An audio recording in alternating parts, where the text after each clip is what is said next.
All right, we just took an early look at this absolute masterpiece of a Utahraptor figure, thanks to David Silva for sending it out early once again. And now we are having a look at what released alongside it. This, at the time of recording, is the upcoming Achillobator Giganticus from Beasts of the Mesozoic. So let's jump on into it, shall we?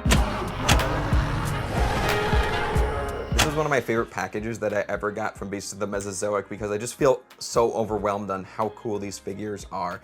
And once again, like, Utahraptor is just the stunning figure of one of my favorite dinosaurs, and the genus barely had any figures out there, so this one hit hard already. But it always hits different when David Silva designs such a stunning figure off of a genus that I really didn't care about, if I'm gonna be real. I've heard Achillobator name dropped before, but from what I understood, it was just sort of the more fragmentary competitor to Utahraptor for size in the dromaeosaur world. My goodness gracious, I'm so happy that I have both of these now. Thank you, David Silva, for sending them out to me early once again. And talk about a different vibe between these two. I'm just gonna jump into colors immediately with this one.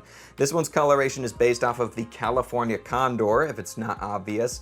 And man, the vulture-like presence of this one just looks so menacing. I think these two contrast each other so beautifully. Like, this one looks like the good brother, and this one looks like the evil brother in a way. Like, they just look so awesome next to each other. This one has a regality to it with the fully feathered head and the lighter colors.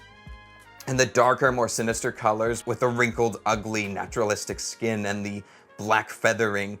It looks so sinister in a naturalistic way. I love it. Now, this one is about the same size as the Utahraptor. We've already measured that one in the last video if you caught it. So it's about 14 inches long, 7 inches tall, and average dimensions are going to change depending on the pose you put it in, of course. But let's jump in and do a quick little articulation demo to get all the stuff that we already covered with the Utahraptor out of the way. A big thank you to my channel members, particularly Raphael Tree Kangaroo and a Trash Bug for being SpinoChads. If you want to become a member of my channel and support my future content, click the big join button next to my name down below.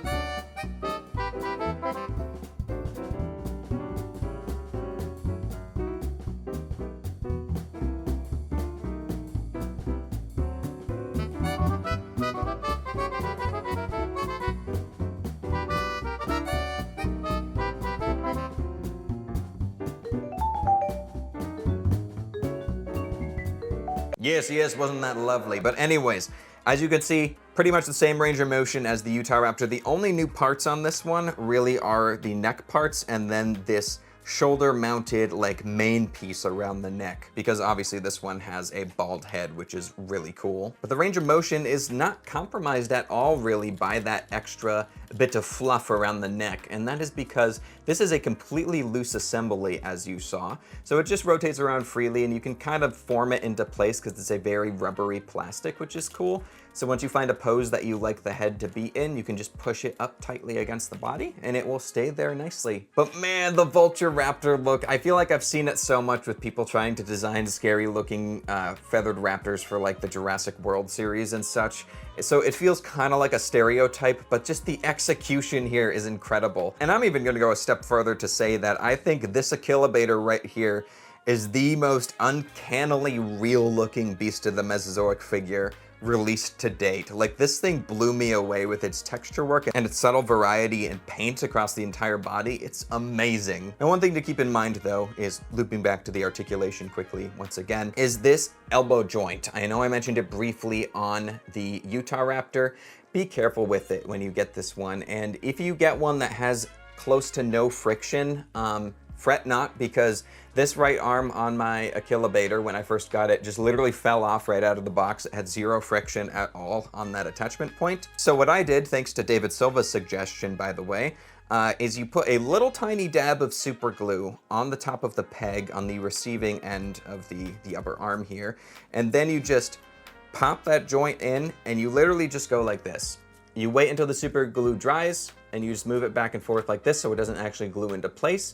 But what that does is creates a little bit more of a surface area with the super glue to give more grip to the lower arm for staying on it. So this is still a little bit loose. I might pull it off again and reattach it with even more glue to give it even more friction, but it definitely stays on well enough now to the point where I don't feel like I have to worry about it and I can have fun just posing this cool dude around. Now, once again, the details on the sculpt, absolutely immaculate. It's the same body sculpt as the Utahraptor, so that's to be expected. But man, what a cool looking and just menacing raptor design. So awesome. And I love how much you made this one and the Utahraptor contrast with each other while keeping the color's fairly muted compared to the rest of the Beast of Mesozoic line. It's gorgeous. One thing I didn't touch on the Utahraptor review is this big wireframe tail fan is gorgeous. For being a wireframe, like you can barely tell this thing has a wire in it, and it just looks amazing. It just has the holes on the very bottom on the feathers, which you're gonna barely notice, but the layering of the feathers, the sculpting on this piece is incredible. I love it so much. But as far as accessories go, this comes with the same swappable feet as the Utahraptors with the curled toes, and that includes the new hinge joint and the new way of swapping them. So very easy to pop a foot out. That's the wrong foot, whoops, and pop one back in. There you go. And I really don't feel like the integrity of the joints is being sacrificed by swapping feet out and stuff, which is something I worried about more with the Tyrannosaurs, but it feels really good now. It also comes with the traditional style Raptor base with transparent style this time, which I recommend using for displaying these guys for now, because the new type of stand that it comes with, it just needs a bigger disc base on it, because you need both of the feet planted on this thing to keep it in place.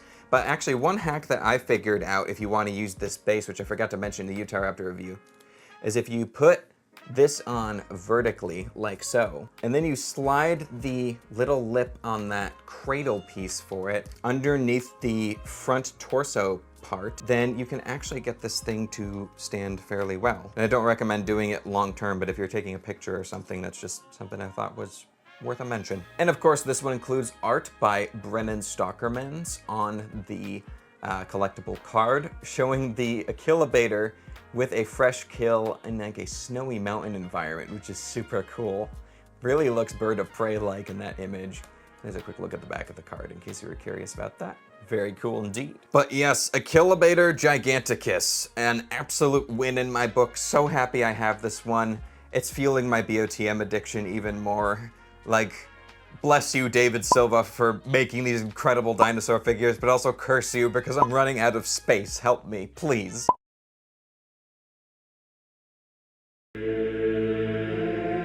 Thank you, David Silva, so much for sending both of these figures out again. I can't believe two Raptor figures this cool exist. They are amazing. I highly recommend both of them.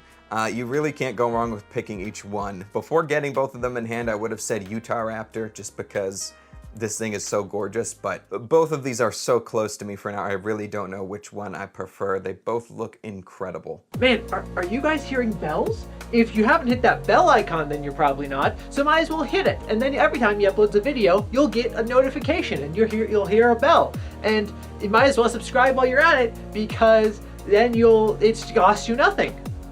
I think I rest my case.